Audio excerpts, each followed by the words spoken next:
Año 1300 a.C. Dos grandes imperios luchan por el dominio territorial. El imperio formado por los hititas y el de los poderosos egipcios. En esta lucha interviene Ramsés, un joven faraón arrogante, cuyas arriesgadas tácticas y estrategias militares pusieron su vida y su imperio en grave peligro. El destino de Egipto y de todo Oriente Próximo pende de un hilo cuando los dos imperios se enfrentan en la batalla de Cadés. Una batalla con engaños, traiciones y carros de guerra.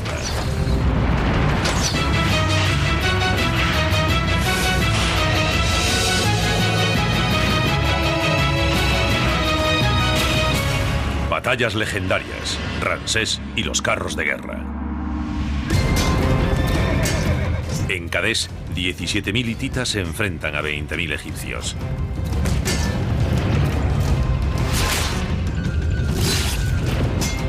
Ambos ejércitos luchan para expandir sus fronteras y para conseguir el control de Oriente Próximo. La batalla de Cadés es una de las más importantes de la antigüedad. Se enfrentaron dos grandes imperios, el hitita y el egipcio, en una zona crucial de operaciones militares cercana a Cadés, en la Siria actual. Egipto está situado en África nororiental. La patria de los hititas, llamada Hattusa, está a unos 1.600 kilómetros de distancia en lo que hoy es Turquía. Pero esa batalla entre las dos superpotencias se produce entre los dos territorios en una zona llamada Amarru, en la Siria actual. Amarru es el cruce de caminos de la antigüedad. Si querías comerciar, tenías que cruzar Amarru. Si querías atacar a alguien, tenías que pasar por allí. Si querías impedir un ataque, tenías que controlar Amarru. Los hititas están capitaneados por un joven rey llamado Mubatalis. Se cree que había cumplido los 30 y es famoso por su astucia en batalla. Los egipcios están dirigidos por el faraón Ramsés II. Ramsés es hijo de Seti I, que fue uno de los grandes faraones guerreros de la historia egipcia.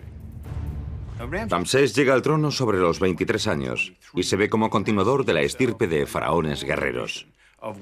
Y como los grandes faraones guerreros que lo habían precedido desde la creación del imperio egipcio 200 años antes, Ramsés se considera destinado por la tradición militar egipcia a conseguir dos cosas: asegurar que Egipto nunca vuelva a estar amenazado, que esté seguro, y en segundo lugar, expandir las fronteras del imperio luchando contra los enemigos de Egipto. La tirantez entre los egipcios y los hititas existe desde hace siglos, desde los primeros tiempos de los dos imperios. Egipto surgió alrededor del 3200 a.C. como una serie de asentamientos feudales por todo el fértil delta del Nilo. A lo largo de varios miles de años creció y se expandió, pero permaneció en paz con sus vecinos, lo que tuvo ventajas y desventajas. La ventaja de tener un país próspero y en paz durante tanto tiempo es que adquiere un gran desarrollo en el campo de las artes, la ingeniería, la arquitectura, la pintura, la poesía y la religión. Por esa parte todo va bien. Lo malo es que el mundo que te rodea sigue girando, se producen nuevos avances tecnológicos y tú no participas en ellos. Y mientras no necesites relacionarte con ese otro mundo, no hay problema. Lo que sucedió en el año 1650 a.C. es que los egipcios se llevaron la peor sorpresa de su vida. La sorpresa es un ataque de unos invasores norteños llamados Hyksos. Los Hyksos procedían de las ciudades-estado de Canaán y Siria. Esos invasores norteños entran en Egipto dejando un reguero sangriento de destrucción. Egipto estaba prácticamente aislado de las grandes influencias del mundo exterior. Así que la invasión fue una sorpresa tremenda, sacudió los cimientos de la sociedad egipcia y la cambió para siempre.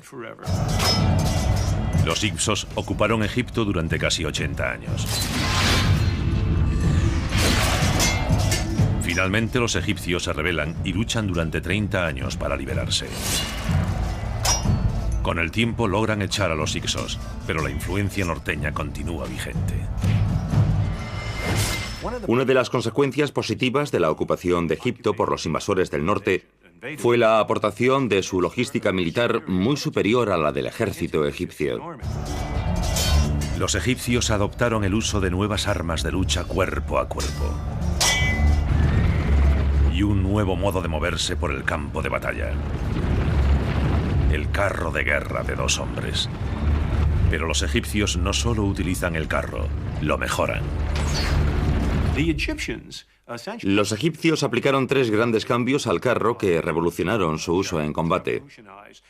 El primero fue desplazar el eje y las ruedas del centro del carro, como los utilizados por los norteños, y colocarlos en la parte de atrás.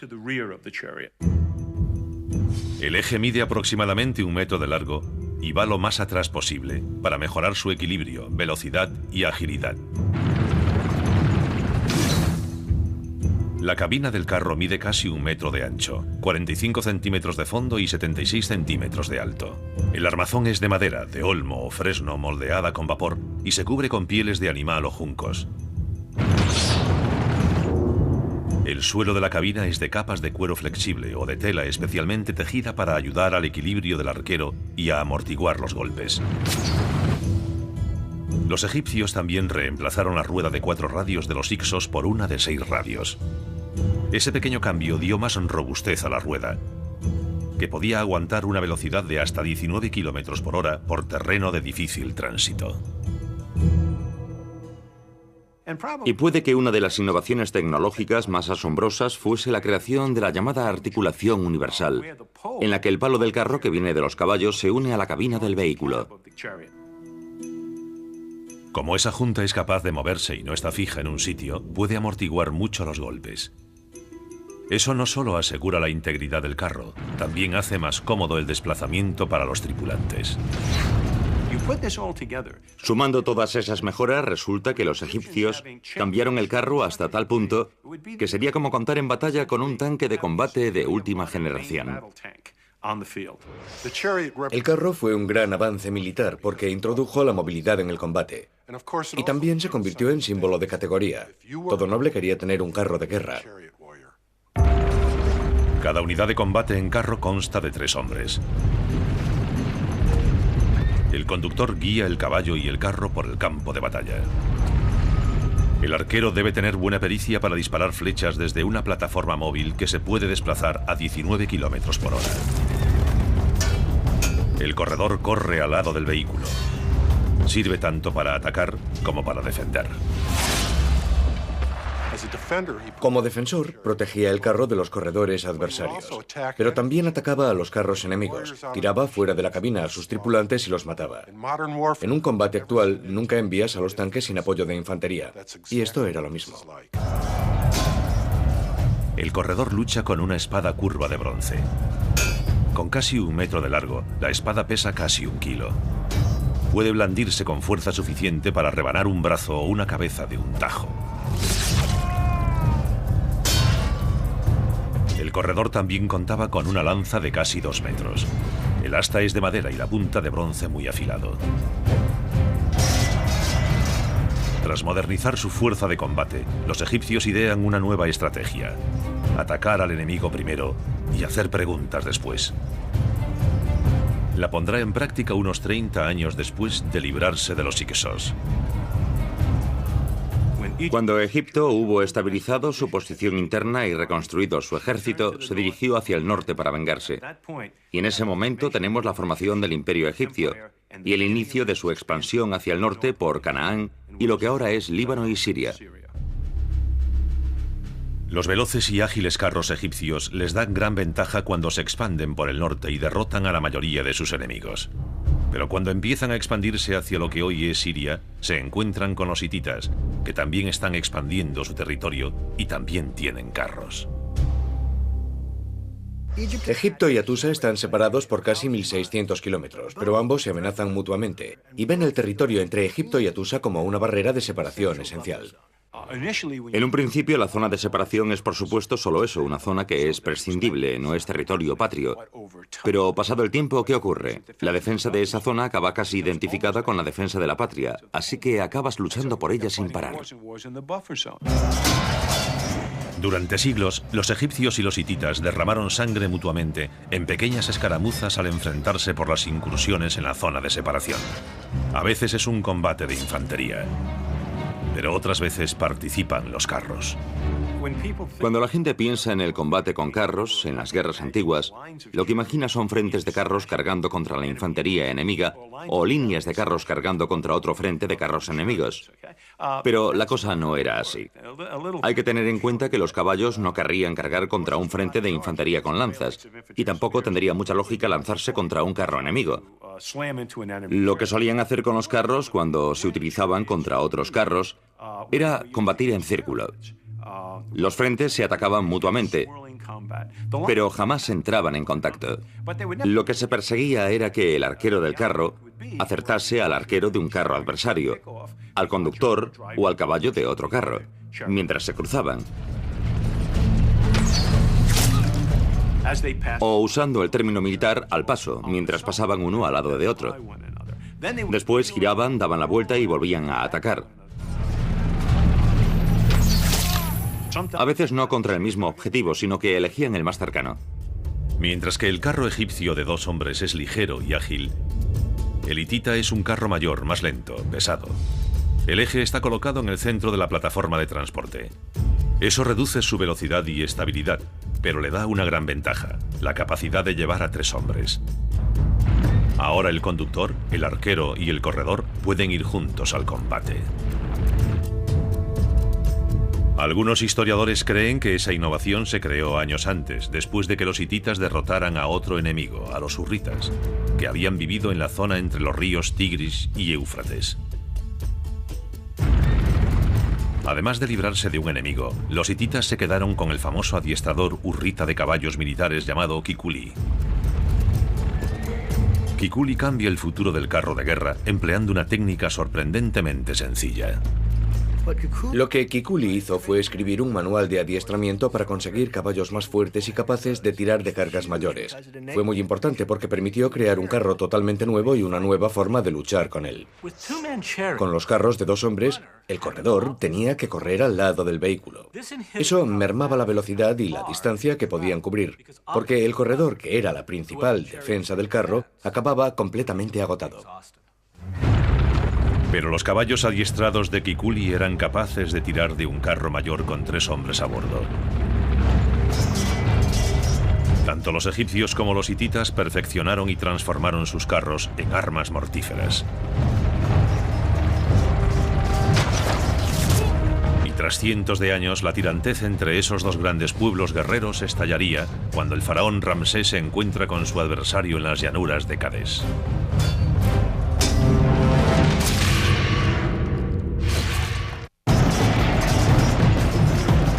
Dos ejércitos, el egipcio y el hitita, se disponen a librar una de las batallas más importantes de la antigüedad, la batalla de Kadesh.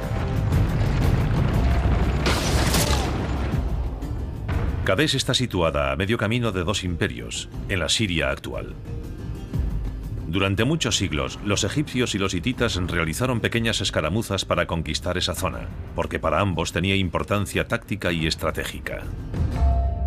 Las escaramuzas en las fronteras de ambos imperios, el hitita y el egipcio, se produjeron de modo intermitente durante unos 30 años y nunca llegaron a conseguir nada en claro. Son simples escaramuzas fronterizas, nada serio. Pero mientras se están produciendo esas escaramuzas en territorio egipcio, sucede algo extraño que, curiosamente, da inicio a una serie de reacciones en cadena que, a su vez, acabarán produciendo el enfrentamiento de los 2 imperios en la batalla de Kadesh. Esa reacción en cadena empieza con la muerte del famoso faraón Tutankamón en el año 1323 a.C. Tutankamón muere, y según las leyes egipcias, su viuda puede elegir un nuevo marido. En la cultura egipcia es la mujer quien transmite el linaje real, no el hombre. Así que ella puede casarse con quien quiera, incluso con un plebeyo. Su reacción, que hoy se consideraría una locura y por aquel entonces también se consideró así, fue escribir una carta al rey de los hititas para decirle: envíame a uno de tus hijos, me casaré con él y será el faraón. Mi marido ha muerto y no tengo hijos. Dicen de vos que tenéis muchos hijos. Enviadme a uno de ellos para que sea mi esposo. No deseo tomar a un súbdito mío como marido. La viuda de Tutankamón pensaba que a su esposo lo habían asesinado sus propios súbditos. Durante muchos años, Egipto sufrió grandes enfrentamientos internos entre los politeístas tradicionales, que creían que la religión nacional debería seguir adorando a varios dioses, y los monoteístas, que creían en un solo dios. Fue una época muy sangrienta en Egipto. La guerra civil estalla por todo Egipto y se producen miles de muertos. Algunos creen que Tutankamón es una de las víctimas. En este momento de la historia egipcia, los politeístas tenían más poder en Egipto y también eran enemigos de la viuda de Tutankamón. Así que, ¿cuál fue la solución? ¿Acabar con el imperio? ¿Hacer faraón a un príncipe hitita? Algo inaudito. Todo Oriente Próximo habría cambiado por completo.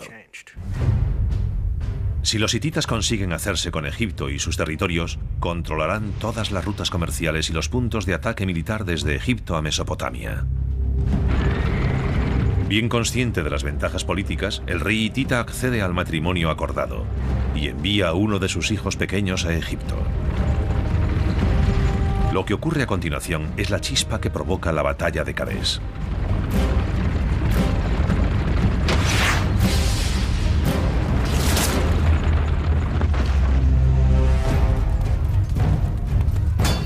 Los egipcios enemigos de la viuda de Tutankamón descubren el plan de matrimonio y emboscan al príncipe hitita.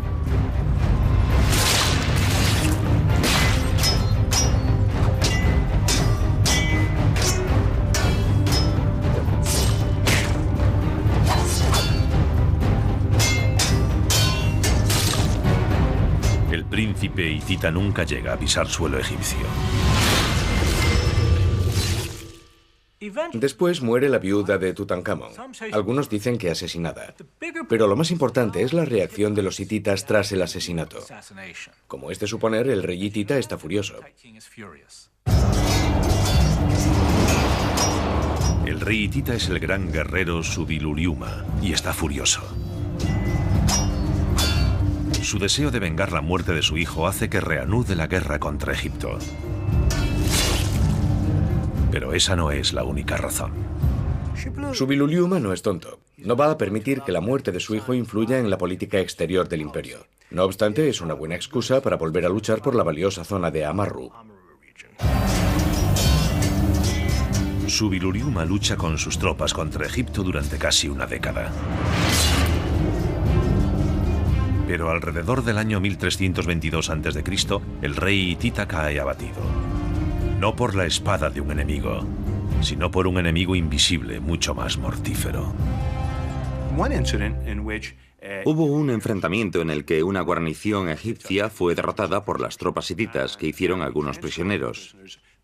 Al parecer llevaron a los prisioneros a territorio hitita, lo que hoy es Turquía. Y hay datos que indican que algunos de los prisioneros estaban infectados con algún tipo de virus. Y ese virus no solo infectó a algunos soldados hititas, sino que se propagó por toda Anatolia y gran parte de Oriente Próximo. Como consecuencia, hubo un número de muertos enorme, y el propio rey murió también por la infección. Tras la muerte de Subiluriuma, las escaramuzas entre los egipcios y los hititas disminuyen en gran medida. Y durante ese periodo de relativa estabilidad, en torno al año 1300 a.C., el faraón Ramsés II llega al poder. Con solo 20 y pocos años, Ramsés es un soberano guerrero con fama de audaz y arrogante. Comprende que para proteger Egipto debe ocupar la zona de separación del norte.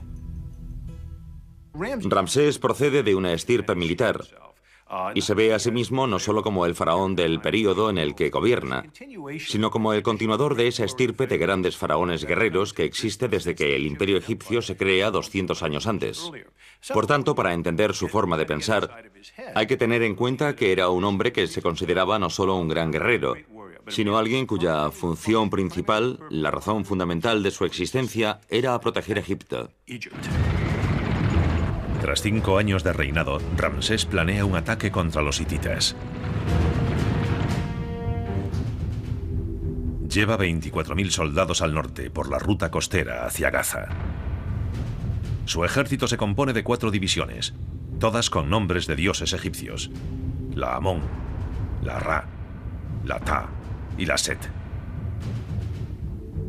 Cada división consta de 6.000 soldados, 5.000 de infantería y 500 unidades de carros de 2 hombres. Los hititas se enteran del avance egipcio y de inmediato responden con un ejército de unos 17.000 hombres que van hacia el sur desde Atusa. Su general es el nieto de Subiruriuma, el rey Mubatalis. Igual que Ramsés, Mubatalis también es un guerrero curtido en combate. No sabemos mucho sobre Mubatalis, pero los documentos indican que era reflexivo. Luchaba con la cabeza y sabía idear estrategias. Entraba en batalla con un plan trazado y se atenía a él. En muchos sentidos era el contrapunto idóneo de Ramsés. Ambos ejércitos se dirigen a la ciudad de Kadesh. Aunque controlar la ciudad no es el objetivo de ninguno de los dos ejércitos, al que controle Kadesh le resultará más fácil conquistar toda la zona de Amarru. Kadesh está ubicada sobre una pequeña elevación cerca de la entrada al valle del río Orontes. La ciudad está rodeada por una muralla de doble pared. 2 muros paralelos de 15 metros de altura, cada uno de unos 365 metros de longitud, aproximadamente como 4 campos de fútbol. Lo importante de Kadesh es que sus murallas están recubiertas de caliza.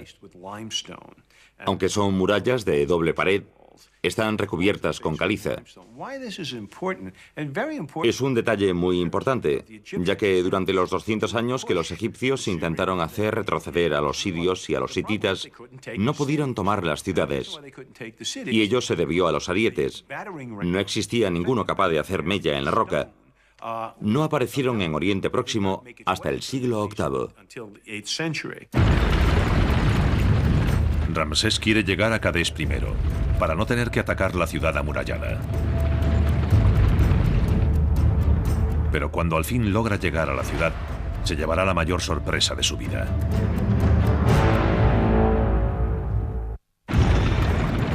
El faraón egipcio Ramsés II lleva a 24.000 soldados para atacar a los hititas. Se dirigen a Amarru, una zona estratégica entre los dos imperios. Cerca de la ciudad de Biblos, Ramsés divide sus tropas. Él en persona dirige 3 divisiones, la Amón, la Ra y la Ta, por el río Litani. Esos 18.000 soldados se acercan a la ciudad estratégica de Kadesh desde el sur. Ramsés envía 6.000 soldados, la división Set, hacia el norte por la costa. Cruzarán la montaña del Líbano y se acercarán a Kadesh por el noroeste. Lo que Ramsés intenta hacer es un movimiento de tenaza contra la ciudad. La tropa más nutrida sube por el valle y viene por aquí. Y por el oeste se acerca una tropa menos numerosa a la ciudad de Kadesh. Y ese es el plan estratégico. Se trata de una gran operación. El ejército de Ramsés ocupa 24 kilómetros en marcha, de 4 en fondo. Necesita unas 4.000 mulas para el transporte. Cada soldado necesita más de 1 kilo de grano diario transformado en pan y de 3,5 a 4 litros de agua. En una marcha que dura más de un mes, el 17% del contingente se perdería debido a fracturas de huesos, infecciones pulmonares, etc. Es un éxito desplazar un ejército de más de 20.000 hombres unos 800 kilómetros y que llegue en condiciones de luchar. Tras una marcha agotadora de 40 días, Ramsés y sus 3 divisiones acampan a 16 kilómetros al sur de la ciudad de Kadesh, cerca del bosque de Robabi.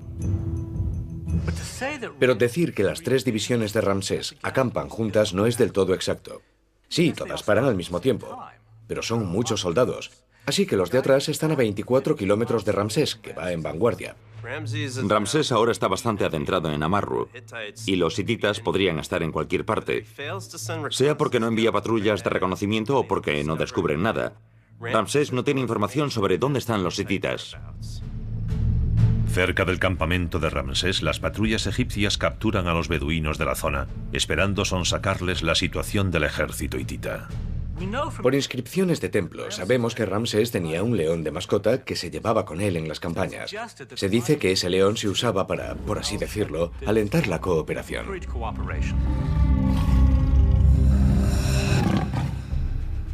Según dicen los beduinos, Mubatalis y los hititas están aún a 160 kilómetros al norte de Cadés, en Alepo. Ramsés ve la oportunidad.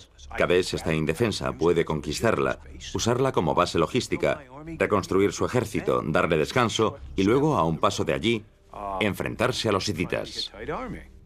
Ramsés está tan entusiasmado que salta a su carro con su guardaespaldas y parte para la ciudad de Cadés. Pero ahí está el problema. Ramsés, con entusiasmo juvenil, se marcha, y su ejército está disperso por más de 24 kilómetros tras él. La división Amón se repliega a toda prisa. Los soldados no van preparados para combatir. Se echan el equipo al hombro, no tienen tiempo, e intentan rápidamente alcanzar a los demás.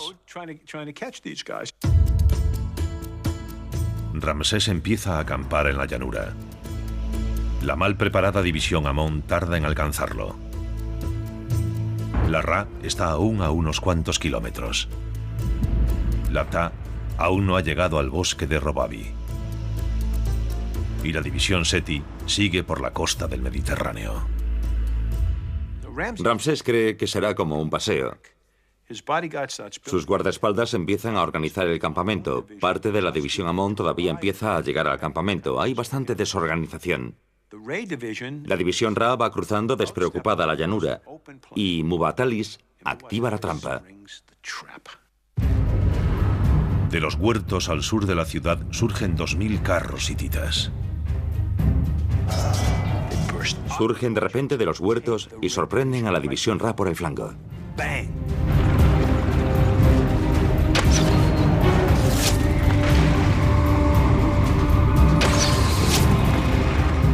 Imagínense volverse y ver miles de carros hititas. Hasta para un ejército bien disciplinado como el egipcio sería aterrador.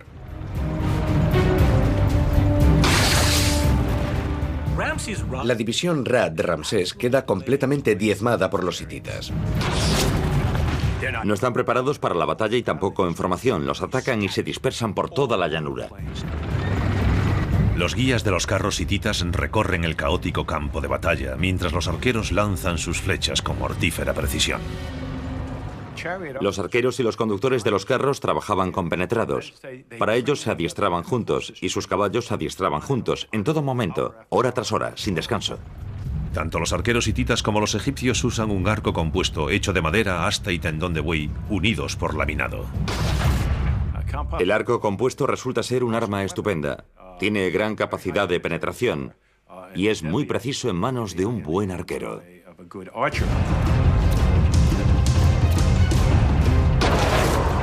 Algunos arqueros se apean del carro y se incorporan a la lucha de infantería.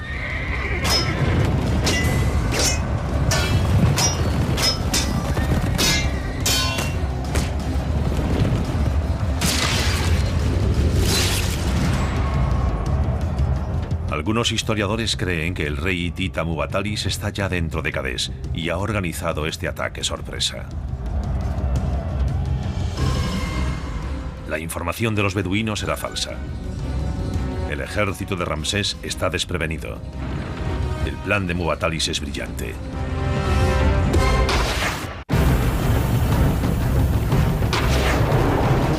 En 1279 a.C.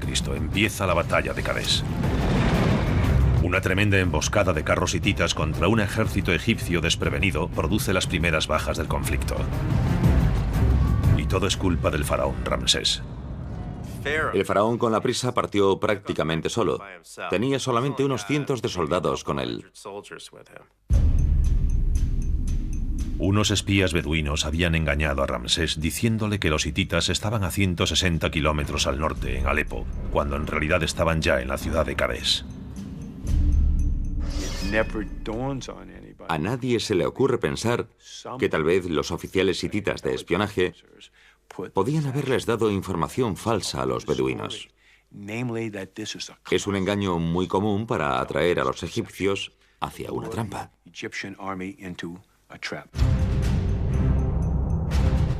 Cuando Ramsés parte para conquistar la ciudad, deja a su ejército desorganizado y disperso tras él a lo largo de 24 kilómetros. Al mismo tiempo, 2000 carros hititas se dirigían con sigilo hacia el sur por la zona oriental del río Orontes. Se ocultaron en los huertos y después sorprendieron a la división Ra. Lo que pasa en el campo de batalla cuando la táctica o la situación cambia es que, si no tienes cuidado, dejas que el éxito operativo marque los objetivos estratégicos. Empiezas a cambiar los objetivos, lo cual es un error. Y en este caso eso es justo lo que le pasa a Ramsés. Al ver la oportunidad de conquistar Kadesh, no es capaz de resistirse y se mete de lleno en la trampa de los hititas. Algunos historiadores creen que la clave del éxito de la emboscada de Mubatalis es el carro de 3 hombres. Gracias a los caballos bien adiestrados que poseen gran resistencia, en el carro hitita puede ir el conductor, el arquero y el corredor. Eso permite que la unidad de carros cubra los 4 kilómetros desde la ciudad a los huertos con rapidez, sin agotar a los corredores, la principal defensa de los carros. No se creía que los carros pudiesen ser tan veloces. En la antigüedad jamás se habían visto carros como los que los hititas utilizan en Kadesh. Estoy convencido de que la innovación del carro de 3 hombres cambió totalmente el modo de luchar. Y también creo que en Kadesh el éxito del ataque hitita se debió en gran medida a ese tipo de carro. En el ataque sorpresa mueren miles de soldados egipcios. Ramsés observa la carnicería desde su campamento. Ramsés está a unos 3 kilómetros al norte del lugar de la emboscada. Su única defensa es la desorganizada división Amón, que está próxima a su campamento. A unos 24 kilómetros al sur está la tercera división egipcia, Labta. Y en algún lugar al oeste está la división Set, que se aproximaba por la costa. Por tanto, Ramsés está en un verdadero apuro porque su ejército está muy disperso.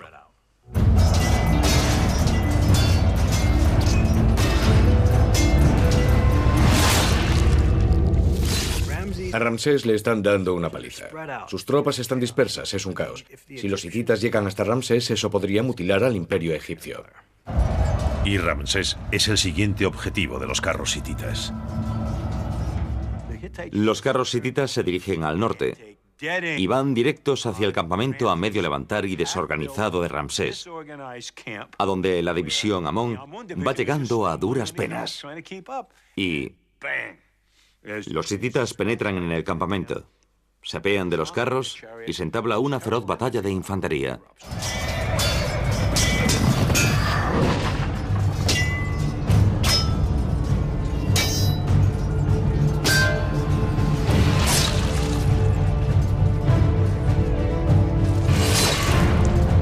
Los hititas castigan a los egipcios. Para empeorar más las cosas para Ramsés, muchas de sus unidades móviles de élite desertan del campo de batalla, abandonando a su rey en su momento más desesperado. Pero de pronto el avance de los hititas hacia el campamento de Ramsés se ralentiza. En vez de continuar avanzando hacia el faraón egipcio, muchos de los hititas paran y empiezan a saquear el campamento. Pero ese no es el mayor problema. El verdadero problema es que la infantería hitita no aparece por el campo de batalla. Y eso lo pagarán caro. 10.000 hititas de infantería y 10.000 carros de reserva aguardan en la parte oriental de Kadesh. Y tener a 10.000 soldados sin hacer nada no tiene mucha lógica. Mubatalis tiene a Ramsés acorralado y debería usar a su infantería para acabar con él. Pero Mubatalis no despliega a su infantería. Pese al frenazo del ataque hitita, la situación de Ramsés sigue siendo difícil. No tiene más remedio que hacerse cargo de todo él mismo. Ramsés no es un guerrero inexperto. Ha llevado a su ejército a esa trampa y está preparado para sacar de allí a los soldados que le quedan.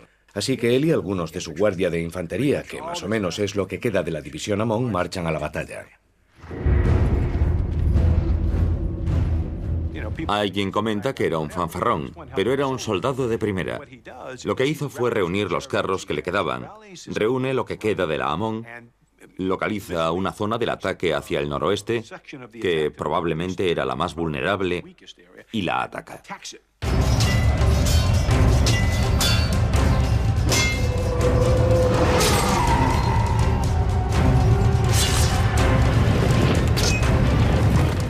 Ramsés cobra fuerza y empieza a hacer retroceder a los hititas.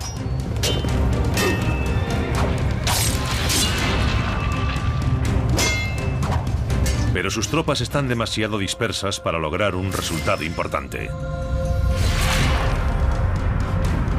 Muwatallis aún tiene ventaja.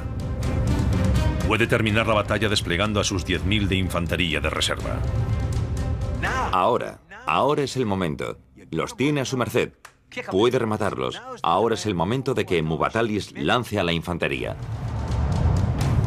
Muwatallis está a punto de tomar una de las decisiones más importantes de su vida. Una decisión que decidirá el curso de la historia.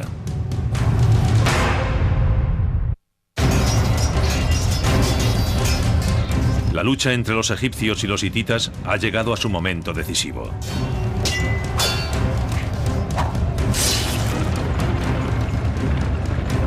Un ataque iniciado con carros se ha transformado en una batalla de infantería en las llanuras de Kadesh. Eso es bueno para el faraón Ramsés, ya que logra frenar el avance que los hititas consiguieron con la sorpresa del ataque. Pero si el rey hitita Muwatallis toma ahora la decisión táctica correcta y lanza a su infantería, podrá rodear fácilmente a Ramsés, matarlo y de un solo golpe derrotar a los poderosos egipcios. Ahora es el momento. Los tiene a su merced. Puede rematarlos. Ahora es el momento de que Muwatallis lance a la infantería. Si lo hubiese enviado por el vado al noroeste de la ciudad, todo habría terminado. Los carros llegan por el sur, la infantería por el norte, atrapan al faraón y se acabó. Pero no lo hace. No hace nada. Así que el ataque hitita pierde fuerza. Acaban atrapados en el campo, en una batalla de infantería. Muwatallis desaprovecha la ventaja de la sorpresa y la agilidad. Está atascado en una batalla de infantería. Tiene una fuerza nutrida de infantería y no la aprovecha. El que Muwatallis no despliegue a la infantería sigue siendo un gran misterio para los investigadores. Ramsés, no obstante, sigue en apuros. Pese a verse atrapados en una batalla de infantería, los hititas luchan con ferocidad.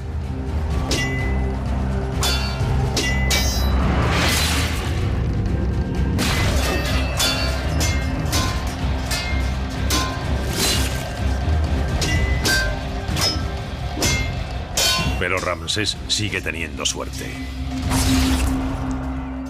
Justo en el momento adecuado, marchando a través del paso, a través de las montañas del Líbano hacia la llanura de Kadesh, se acerca la segunda división egipcia, la Set, justo a tiempo para ayudar a Ramsés.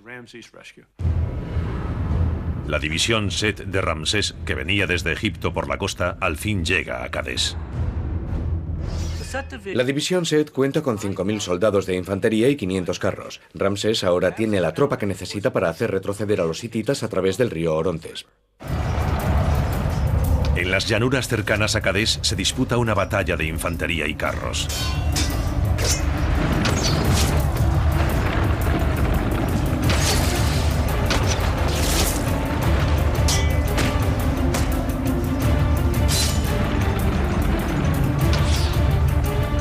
Pero con el campo de batalla atestado, los ágiles carros egipcios pueden maniobrar con más facilidad y superar a los carros hititas.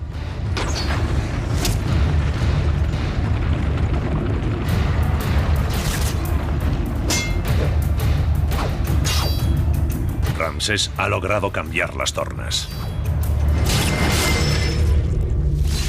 Al fin, Muwatallis envía refuerzos, pero no de infantería. Envía 1.000 carros. Los carros de refuerzo de Muwatallis van hacia el sur desde la ciudad, cruzando el río Orontes, y luego van al norte, hacia el campo de batalla. Pero de pronto se ven atacados por la retaguardia. Es la última división egipcia, la Ptah, y viene preparada para luchar. Muwatallis se olvidó de la división Ptah.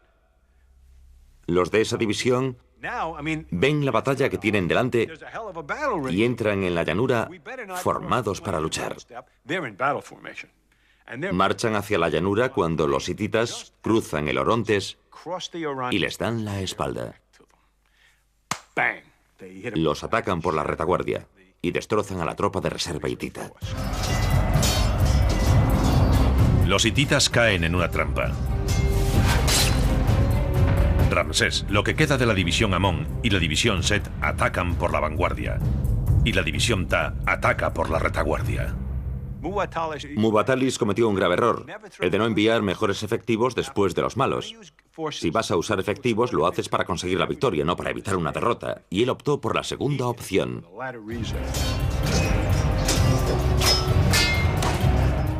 Los carros hititas no pueden escapar. Tienen fuerzas egipcias por ambos flancos y no pueden maniobrar porque están metidos de lleno en el campamento a medio hacer de Ramsés. 2000 carros hititas acaban destruidos. Y Muwatallis ha desaprovechado una ventaja tremenda.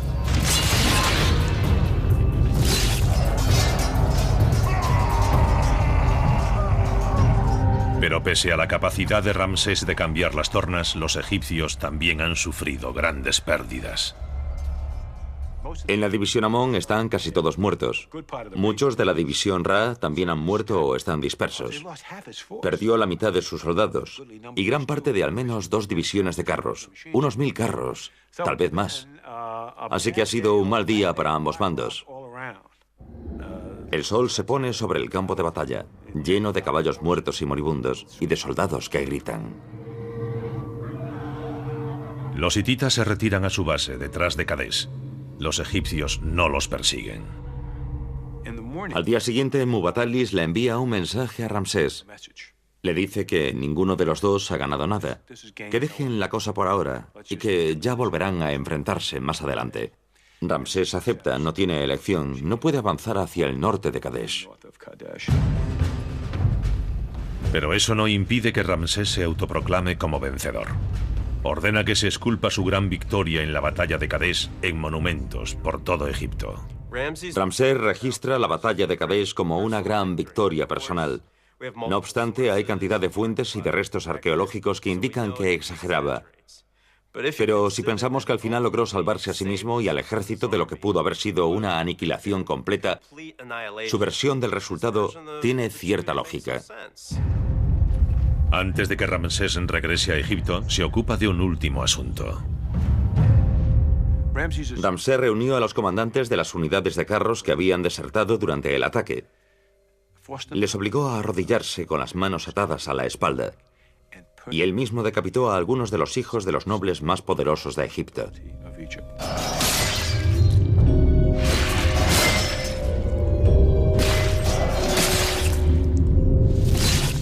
Es un final sangriento para una de las batallas más cruentas de la antigüedad.